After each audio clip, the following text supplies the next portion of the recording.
संस्कृत दर्शन channel में आप सभी का स्वागत है। समास चल रहे हैं और समास को हमने व्याधिकरण तत्पुरुष समास को पूर्ण रूप से जान लिया है। एक बच गया है उपपद तत्पुरुष समास, उसको आज जान लेंगे, थोड़ा सा ही है। उसके बाद में इसी वीडियो में हम समानाधिकरण तत्पुरुष समास को जानने की प्रक्रिया शुरू करेंगे और बहुत विस्तृत में समझाऊंगा। यदि ये 3 सूत्र 4 सूत्र हैं, ये आपको समझ में आ गए तो समानाधिकरण तत्पुरुष समास पूर्ण रूप से आपको अच्छे से समझ में आ जाएगा। ये मेरा आपसे वादा है। बहुत विस्तृत में समझाने का प्रयास करूंगा, गहराई से समझाने का प्रयास करूंगा। आपको अगर एक बार में समझना है तो 2 बार में वीडियो देखना, लेकिन इसको एक बार देख लिया तो समझ में आ ही जाएगा, नहीं तो दूसरी बार में 100% आएगा। तत्पुरुष समास चल रहा है तो तत्पुरुष में आज 2 तत्पुरुष समास जानेंगे। पहले उपपद,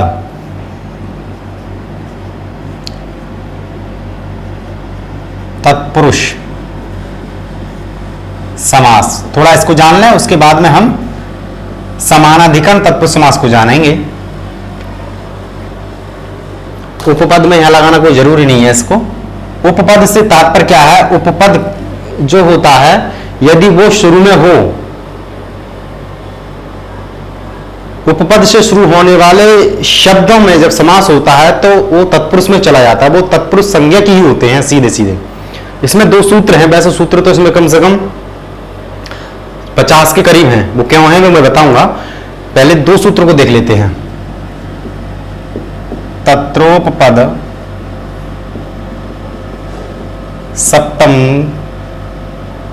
सप्तमीस्थ, ये सूत्र है एक। तो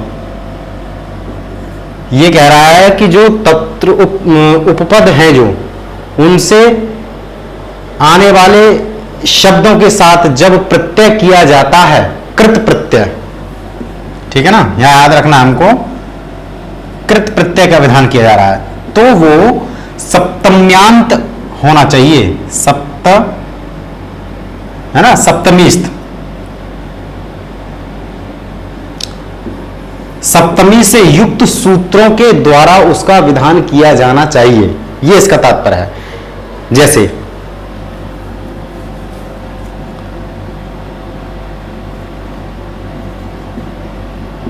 कर्मण्य,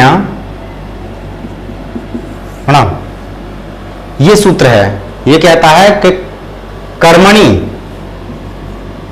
अब यहां पर इस सूत्र में ही सप्तमी आ गई। वही बात कह रहे हैं कि यदि कृत प्रत्ययों का विधान किया गया हो, लेकिन वो सूत्र जो विधान कर रहे हो वो सप्तमी से संबंध होना चाहिए उनका, तो कर्मणि में यानी कर्म में अण प्रत्यय का प्रयोग किया जाता है, ये इसका तात्पर्य है। जैसे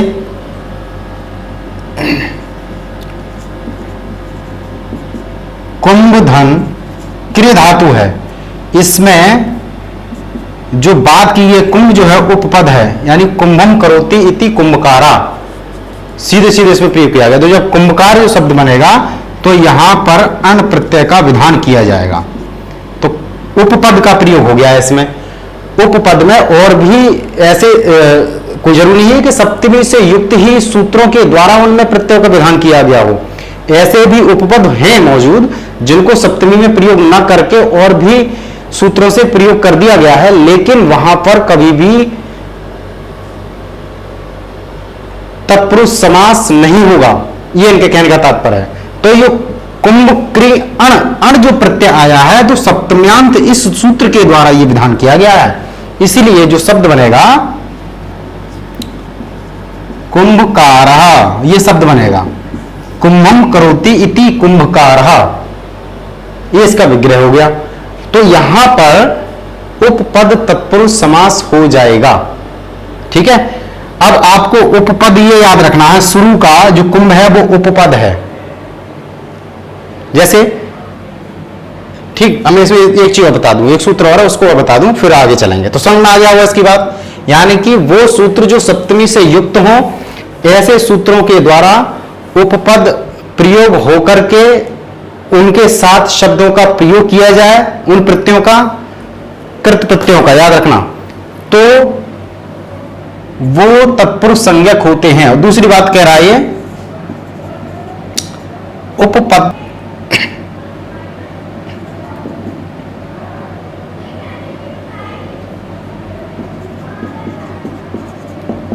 उपपदम अतिंग, और वो उपपद कैसा होना चाहिए, वो अतिंग होना चाहिए, यानी तिङंत नहीं होना चाहिए। तो सारी चीजें इसमें समझ में आ जानी चाहिए आपकी। उपपद भी हो, सप्तम्यांत सूत्रों के द्वारा उसमें कृत प्रत्ययों का विधान किया गया हो, उपपद हो लेकिन तिङंत नहीं होना चाहिए। तिङंत हो जाएगा तिप्तजी सिप्तस्था वाला तो भी वहां समास नहीं होगा। ये दो सूत्र मुख्य हैं इसमें। बाकी सभी सूत्र इसमें जो भी लगेंगे वो सब मैं आने वाले समय में जब कृत प्रत्ययों को और आगे बताऊंगा। अभी तक हमने कत कतपतु निष्ठा वाला प्रत्यय को जान लिया है, उसके बाद में शत शानच प्रत्यय आएगा, फिर उनके बाद में हम इन प्रत्ययों को लेंगे। तो तब मैं उनको सूत्रों को पूरा समझाऊंगा। उनमें जितने भी शब्द प्रयोग होंगे ये तीसरे अध्याय के दूसरे पाद से एक से शुरू होते हैं और लगभग पूरा पाद इसमें प्रयोग किया जाता है। तो वो सारे सूत्र इसमें सम्मिलित हो जाते हैं। तो उनसे होने वाले सभी शब्दों से तत्पुरुष समास होता है। तो हमने पहला तो जान लिया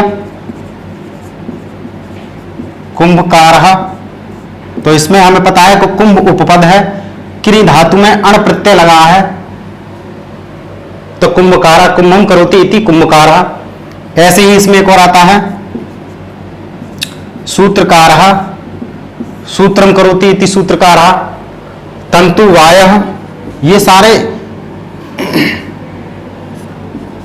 तंतु वाया, तंतून वयति इति तंतु वाया जुलाहा जिसको बोलते हैं। तो तंतून वयति, तो हमको पहले से पता चल जाएगा कि जब ये उपपद हो गया, सूत्रकार पद उपपद हो गया, कुंभ उपपद हो गया, जब भी ये उपपद आ जाएं और बाद में कोई भी कृत प्रत्यांत शब्द हो, लेकिन हमको कृत प्रत्यांत शब्दों को अध्ययन करना है। मैंने बताया था समास का जब ही आप पारंगत हो सकते हैं जब प्रत्ययों का आपको कंठस्थ हो जाएंगे। तो प्रत्ययों की हम व्यवस्था धीरे धीरे दे रहे हैं, तो उनसे तत्पुरुष उपपद तत्पुरुष समास हो जाता है। और देख लेते हैं इसमें, जैसे जन्मेजय है, जनान ए जयति, जनान ए जयति इति जन्मेजय, जिसके कारण लोग कांपने लग जाएं, वो है जन्मेजय। एजे खस एक प्रत्यय होता है तो खस प्रत्यय लग जाता है इसमें, वो भी इसी के अंतर्गत आता है। ऐसे है प्रियम वदः, है ना, प्रियम वदः, प्रियम वदति इति प्रियम वदा, वदः नहीं वदा हो गई इसके, ठीक है, प्रियम वदति इति प्रियम वदः। ऐसे ही और भी उदाहरण देख सकते हैं। थोड़ा सा उदाहरण में और देखूं इसमें।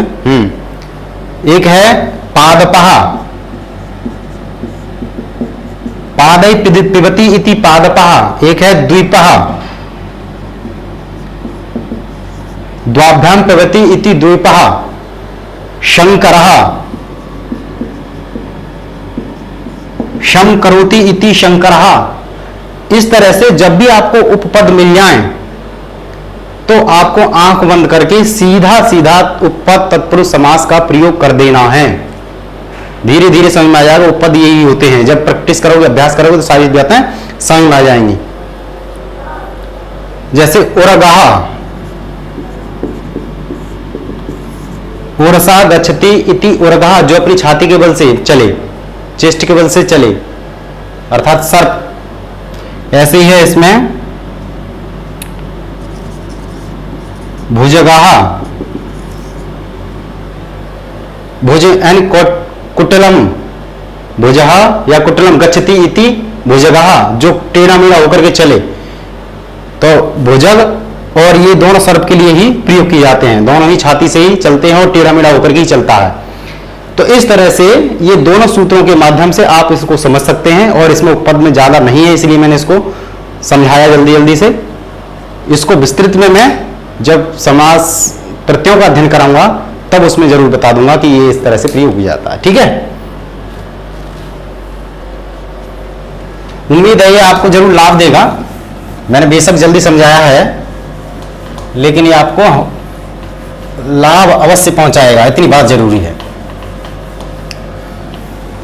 अब मैं आपको समानाधिकरण तत्पुरुष समास में ले चलता हूं। समानाधिकरण तत्पुरुष समास, ठीक है, ये है। इनको मैं थोड़ा सा भाग में बांट दूं, उसके बाद मैं विस्तृत में समझाऊंगा। आराम से धैर्य बना करके आप देखेंगे तो एक बार में चीजें समझ में आ जाएंगी। प्रथम स्थान पर हम रख सकते हैं विशेषण पूर्व पद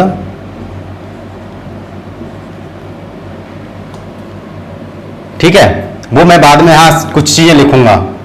दूसरा है संख्या पूर्व पद, तीसरा है विशेष्य पूर्व पद, चौथा है विशेषण उभय पद,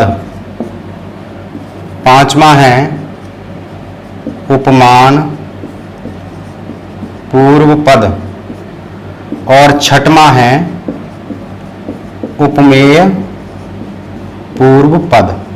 ये 6 भागों में हम इस समानाधिकरण तत्पुरुष समास को बांट सकते हैं। पहला है विशेषण पूर्व पद, दूसरा है संख्या पूर्व पद, तीसरा है विशेष्य, ये विशेष्य है, ठीक है, पूर्व पद, विशेषण उभय पद, उपमान पूर्व पद, उपमेय पूर्व पद। 6 समानाधिकरण तत्पुरुष समास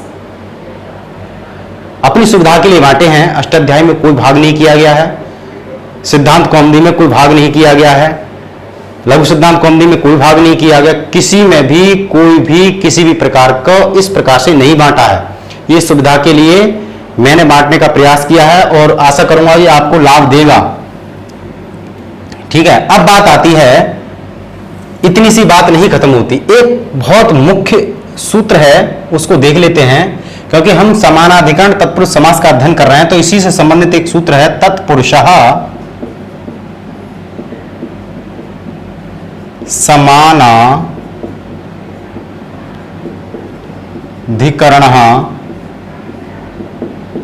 कर्मधारया, ठीक है। तत्पुरुषः समानाधिकरणः कर्मधारया, यह सूत्र क्या कहता है कि तत्पुरुष समानाधिकरण जो होता है उसकी कर्मधारय संज्ञा हो जाती है। बात समझ में आ गई होगी। यानी कि तत्पुरुष समानाधिकरण जो शब्द हमने पढ़ लिया, अगर इसको ये ना बोल करके हम सीधे कर्मधारय बोलें तो भी कोई हर्ज नहीं है। तो विशेषण पूर्व पद कर्मधारय, अब यहां पर हम शब्द प्रयोग कर सकते हैं। जब तक नहीं पता है तब तक हम नहीं कर सकते, ठीक है। यहां पर इसको हम कर्मधारय प्रयोग कर सकते हैं सभी जगह। उम्मीद है ये बात समझ में आ गई होगी आपको कि समानाधिकरण मतलब कर्मधारय ही है। कर्मधारय के बारे में हम यहां ज्ञात करेंगे और कर्मधारय को हमने 6 भागों में बांट लिया है। 6 भागों में बांटा है, विस्तृत रूप से जानेंगे। एक एक भाग को एक एक वीडियो में समझाया जाएगा, कम से कम 10-10, 20-20 में सूत्र हैं, पूरा विस्तृत में समझाऊंगा, छोड़ूंगा कुछ भी नहीं। सिद्धांत, लघु सिद्धांत और अष्टाध्यायी आप मान के चलिए, आप किसी भी किताब में खोजेंगे तो कोई भी चीज छूटी हुई नहीं मिलेगी आपको। दूसरा सूत्र कहता है संख्या पूर्वे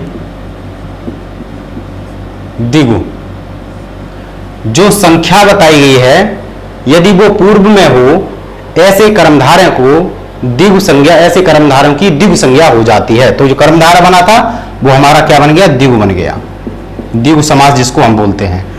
तो अब यहां 3 संज्ञाएं हो गई। तत्पुरुष संज्ञा सभी की होगी, कर्मधारय संज्ञा सभी की होगी, लेकिन दिगु संज्ञा केवल संख्या जिसके शुरू में होगी उसी की होगी, ये सूत्र कहता है। तो ये दोनों चीज आपको समझ में आ गई होंगी, ठीक है, आज मैं इतना ही समझाऊंगा इनके बारे में। अब मैं दो बहुत मुख्य सूत्र लेता हूं जिनमें हमेशा उलझन बना रहता है, और वो कर्मधारय के आधार हैं, बेस हैं। यदि उनको समझ लिया आपने तो ये मान के चलिए आपको कर्मधारय संपूर्ण समझ में आ गया, अन्यथा की दृष्टि में कर्मधारय नहीं समझ में आएगा आपके। यहां पर संख्या विशेषण लगा लीजिए, है ना, विशेषण भूल गया हूं थोड़ा लिखना। विशेषण से तात्पर्य यही होता है, पहले विशेषता संख्या रूपी जो विशेष है किसी भी चीज की वो कर दे अलग। अब इतनी बात आपको समझ में आ गई तो हम इसको हटा सकते हैं, यहां से सूत्र लिखे रहने दूंगा क्योंकि सूत्र आगे भी ये काम करेंगे। एक सूत्र आता है दिक् संख्ये संज्ञायाम, ठीक है, ये सूत्र आता है दिक् संख्ये संज्ञायाम। इस सूत्र को थोड़ा ढंग से समझ लेना क्योंकि इसमें भ्रम हो जाता है। पहले स्थान पर जिधर रखा है नंबर 1 दिश, दिक्, दिक् का मतलब होता है दिशा, ठीक है, दिशावाची। दूसरा है संख्यावाची।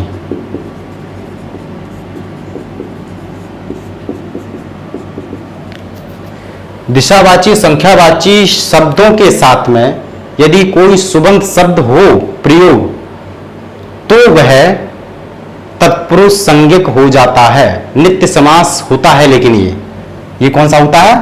नित्य समास होता है। मैंने बताया था, मैं जब भी बताऊंगा आपको बताता चलूंगा। नित्य समास से तात्पर्य क्या है? इनका विग्रह नहीं होता। अब यहां संख्यावाची शब्द है तो जब संख्यावाची शब्द आता है तो ऐसा भ्रम हो जाता है कि ये द्विगु समास के अंतर्गत चला जाएगा, लेकिन ऐसा नहीं होता इस सूत्र के द्वारा, क्योंकि इसमें संज्ञायाम शब्द बना हुआ है। संख्या इसमें जो होगी वो किसी की विशेषता नहीं बतला रही होगी, वो संख्या संज्ञा होगी, किसी का नाम होगा। संख्या स्वयं किसी का नाम होगा। मैं अब इसमें पूरी बात बताऊंगा। दिशावाची ये विशेषण एक ये वैसे तो ये सूत्र अलग लिखने से तात्पर्य केवल इतना ही है क्योंकि इसमें संज्ञा शब्द जो दे रखा है ये इसलिए कुछ शब्दों को अलग कर देता है। अगर ये नहीं सूत्र बनाया जाता तो हमें द्विगु समास में ये खींच करके ले जाता, जो गलत हो जाता। ठीक है, जैसे पूर्वेषु काम शमी। अब पूर्वेषु काम शमी इसका विग्रह तो होता नहीं है।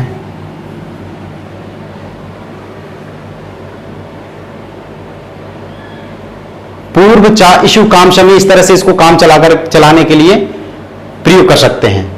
ये एक नाम है, पूर्वेषु काम शमी एक नाम है, संज्ञा है। तो यहां जो संज्ञा की बस दिशा की बात करी गई थी वो संज्ञा पूर्व दिशा है। पूर्व दिशा है तो इसमें पूरे शब्द में मिलकर के एक संज्ञा के रूप में ही बदल गई है, वो किसी की विशेषता कुछ नहीं बता ला रही है। ये इनका तात्पर्य है। ऐसे ही दूसरा इसी में उदाहरण दे रखा है, अप्रेषु काम शमी। हालांकि इनका पूर्वेषु अप्रेषु का मतलब तात्पर्य क्या होता है? ये पूर्व दिशा, ये पश्चिम दिशा, ठीक है, लेकिन ये संज्ञा बन गए हैं पूरे देश, किसी के देश या देश विशेष के नाम बन गए हैं। इसलिए किस सूत्र से? दिक् संख्ये संज्ञायाम, इस सूत्र के द्वारा इसकी तत्पुरुष संज्ञा हो जाएगी और वो समान अधिकरण के अंतर्गत चला जाएगा। समान अधिकरण तत्पुरुष समास हो जाएगा। तो ये इसका विग्रह एक ही जैसा होगा, पूर्वा चा असौ इशु काम शमी, ये इसका तात्पर्य होगा। ठीक है, ऐसे ही इसमें एक और उदाहरण दे सकते हैं, उत्तर पांचालः दक्षिण पांचालः। ये इनके नाम हैं, ये आपको ध्यान रख लेना है। उत्तर कौशलः, दक्षिण कौशलः। ये गांव के नाम हो सकते हैं, देश के नाम हो सकते हैं, राज्य के नाम हो सकते हैं, किसी के भी नाम हो सकते हैं, हमें इससे कोई तात्पर्य नहीं है। तात्पर्य है, हम कौशल तो जानते ही हैं, उत्तर कौशल, दक्षिण कौशल, पांचाल को भी सुना है, लेकिन इनका नाम हमने शायद नहीं सुना है। लेकिन ये गांव भी हो सकता है, राज्य भी हो सकता है, देश भी हो सकता है, आप जैसा भी चाहें वैसा देख सकते हैं। और नाम तो नाम है, वो किसी का भी रख लीजिए। तो ये नाम को जब भी ये शब्द दर्शाएंगे तो वो समानाधिकरण तत्पुरुष समास के अंतर्गत चले जाएंगे। ठीक है, इतनी सी इसमें बात, और कुछ समझाने को इसमें है नहीं। इसका दूसरा हिस्सा है, वो थोड़ा समझने लायक है। संख्यावाची शब्द मतलब सप्तऋषया या सप्त ऋषया, ये दो शब्द बनते हैं। ये कैसे बनते हैं, ये जब मैं सिद्धि शायद समझाऊं आपको तब समझ में आएगा, और मैं अगली वीडियो में सिद्धि समझाने का प्रयास करूंगा, इसमें तो मुश्किल है। तो अगर सप्तऋषया शब्द आ जाए तो हमारे दिमाग में क्या बैठ जाएगा कि ये द्विगु समास है, लेकिन ऐसा नहीं है। क्योंकि हमने जाना है कि दिशावाची और संख्यावाची शब्द जब भी संज्ञा बन जाएं, नाम बन जाएं, तो वो समानाधिकरण तत्पुरुष समास होते हैं, अर्थात इनको कर्मधारय में रख सकते हैं आप, लेकिन संख्या पूर्वी द्विगु इसमें जाएगा नहीं, इसमें नहीं हो पाएगा। ठीक है, जैसे सप्तचाते ऋषया, ये भी नित्य समास में ही आ रहे हैं। सप्तचाते यानी सप्तऋषि। अब सप्तऋषि दो हैं, सप्तऋषि मंडल भी है जो ध्रुव तारा के इर्द गिर्द को केंद्र करके उसके आसपास ही रहता है, उसको भी सप्तऋषि मंडल बोला जाता है। सप्तऋषि विश्वामित्र आदि को भी हम सप्तऋषि के नाम से जानते हैं, तो वो नाम ही है, इसीलिए ये संज्ञा के अंतर्गत है, तो द्विगु में कभी भी लांग नहीं पाएगा। ऐसे ही नवग्रह, नवग्रह नाम है। नवग्रह जब भी शब्द आ जाए, वो नवग्रह शब्द के अंतर्गत आ गया तो सीधा ये नाम में चला जाएगा, यानी नवग्रह जो नाम है, ग्रह जो भी है। ठीक है, पंचमहायज्ञ, पंचमहायज्ञ,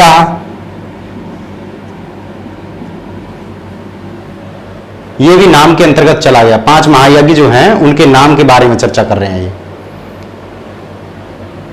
और है पंचसूना, पंचसूना से तात्पर्य कि 5 जो सूना यानी घर में कुछ पात्र होते हैं उनको सून बोला जाता है, तो ग्रह पात्रों से 5 ग्रह के पात्र जो हैं उनका नाम है पंचसूना। पंच महायज्ञ नाम है, ये जब भी नाम में चले जाएंगे और तो वो इस सूत्र के द्वारा समानाधिकरण तत्पुरुष समास तो होगा, लेकिन संख्या पूर्वे में नहीं जाएगा, द्विगु समास नहीं होगा, ये इनका तात्पर्य है। और भी हैं इसमें उदाहरण,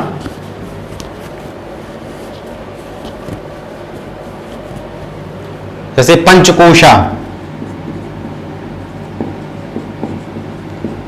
पंचकोश हम जानते हैं, अन्नमय, प्राणमय, मनोमय, विज्ञानमय, ये 5 जो कोश हैं उनके बारे में चर्चा करें तो पंचकोश सीधा तात्पर्य है, नाम है। तो इस दिक् संख्या संज्ञायाम से हमको पता चला कि दिशावाची संख्यावाची शब्द जब संज्ञा को, अर्थ को दर्शाएं तो ये किसी की संज्ञा है, नाम है, लेकिन संख्या पूर्वे क्या मतलब क्या है, संख्या विशेषता हो, संख्या विशेषण के रूप में कार्य कर रही हो तो द्विगु संज्ञक हो जाता है, अन्यथा वो तत्पुरुष संज्ञक ही रहता है और वो कर्मधारय के अंतर्गत ही माना जाएगा। ठीक है, इतनी सी बात थी इसमें, क्योंकि हम जानते हैं द्विगु संज्ञक, द्विगु भी तत्पुरुष समास के अंतर्गत आता है और ये कर्मधारय में ही आता है, कर्मधारय का एक हिस्सा है, हमने अभी जाना था, भाग किए थे। मुझे नहीं लग रहा है इसमें आपको कुछ समझने योग्य चीज रह गई है।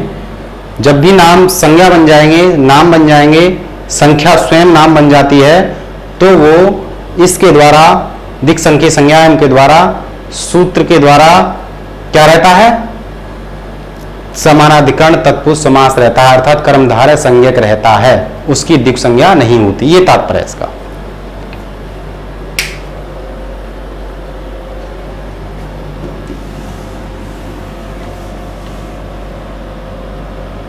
चलिए, अब इतनी बात आपको यहां पर समझ में आ गई। एक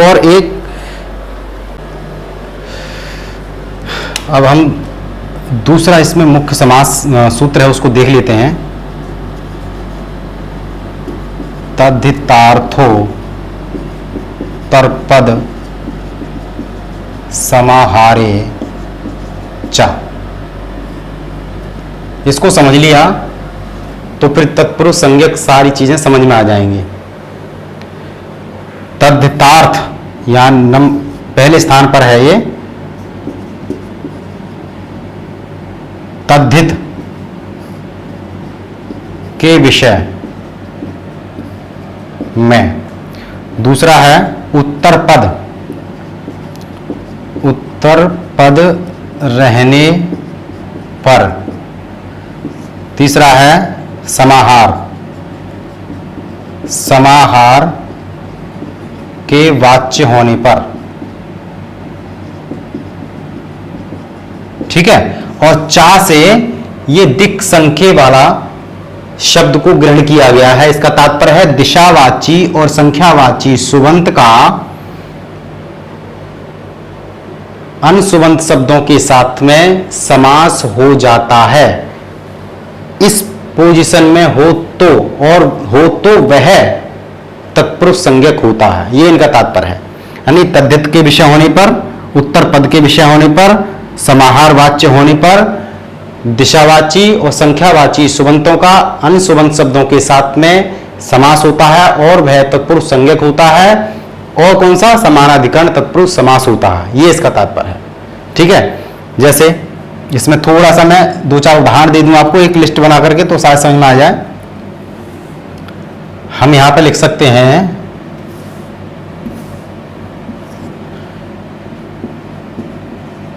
दिशावाची समास, ठीक है ना। और दूसरा है संख्यावाची समास। ये जब प्रयोग होते हैं, ये है 49वां नंबर, ये है 50वां अष्टाध्यायी के अनुसार, और ये है 51वां नंबर।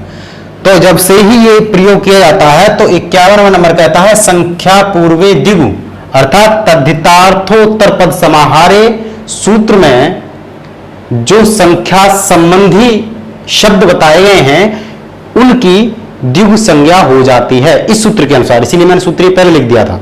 यहां पर ये सारे विषय उपलब्ध हों, ये सारे उपलब्ध कैसे? दो भागों में बट जाएंगे।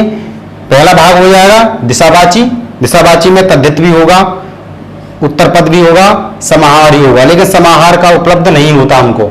ठीक है, संख्यावाची में तद्धितांत भी होगा, उत्तर पद भी होगा और समाहार ही होगा। ये बात आपको समझ में आ जाएगी तो फिर समस्याएं दूर हो जाएंगी। दिशावाची में जैसे पौर्वशाला, आपरशाला, ठीक है, पूर्वस्याम शालायाम भव, ये होता है।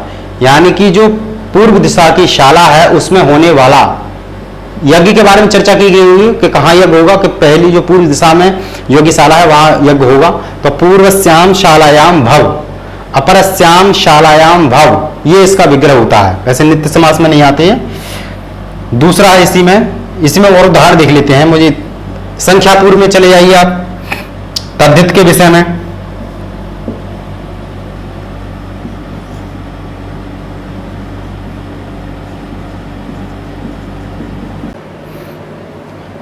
मैंने इसमें लिख लिए हैं सारे शब्द, क्योंकि इतने सारे उदाहरण बहुत समस्या हो जाती है मौखिक बताना। एक बार देख लें फिर समझ लें। तद्धित के विषय में उत्तर पद रहने पर, समाहार वाच्य होने पर, दिशावाची और संख्यावाची शब्दों का तत्पुरुष समास होता है।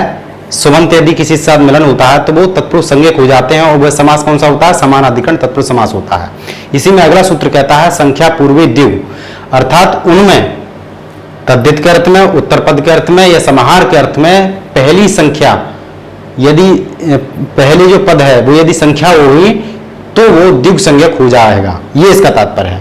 जैसे दिशावाची और संख्यावाची मैंने दो हिस्सों में बांट लिया है, और ये तद्धित का विषय है, ये उत्तर पद के लिए है ये, और नीचे वाला यहां पर समाहार के विषय में दिशावाची में कोई भी उदाहरण नहीं है।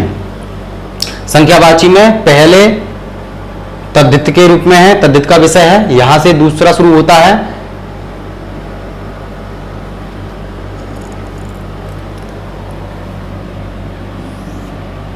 अब समझ में आ जाएगा ये पूरा, ठीक है।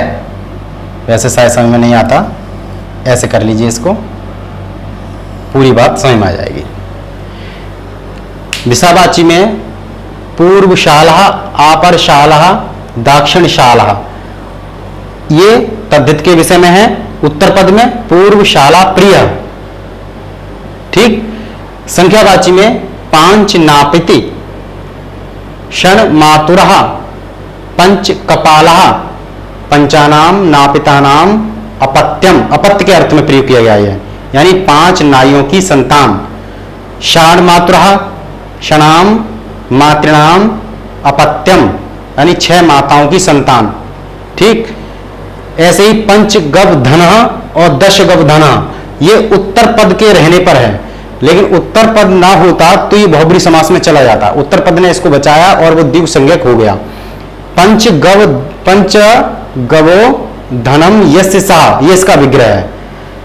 5 गायें हैं, धन जिसकी, ऐसा विग्रह होगा इसका।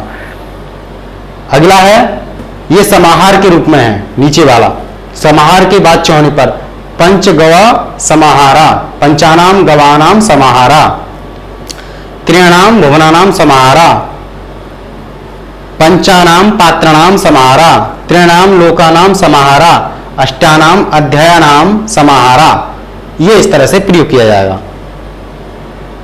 बहुब्रीहि में कंफ्यूजन हो जाता है पंचगव धन और 10 गव धन में, लेकिन जैसे ही आप देखेंगे तो ये बहुब्रीहि से हट करके समानाधिकरण तत्पुरुष समास में चला जाता है और वो द्विगु संज्ञक हो जाता है। इसमें बस मैंने 4 आपको सूत्र समझाए हैं। समानाधिकरण कर्मधारय संज्ञक होता है, संख्या जिसमें पहली हो वो द्विगु संज्ञक होता है, लेकिन द्विगु संज्ञे संज्ञायाम ये अपवाद के रूप में है। इसमें क्योंकि वो नाम बन जाती है संज्ञा, इसलिए ये द्विगु के अंतर्गत नहीं आता। और द्विगु में हमने 3 रूप में जाना, तद्धित के विषय में, उत्तर पद के विषय में और समाहार वाच्य के रूप में, और विस्तृत रूप से हम आगे जानने का प्रयास करेंगे। इनको अब एक एक खंड लेकर के 6 खंड बताए थे, विस्तृत रूप से अध्ययन कराने का प्रयास करूंगा। तब तक आप इनको अध्ययन करिए और आशा है ये आपको लाभ अवश्य देगा। आज के लिए इतना ही, धन्यवाद।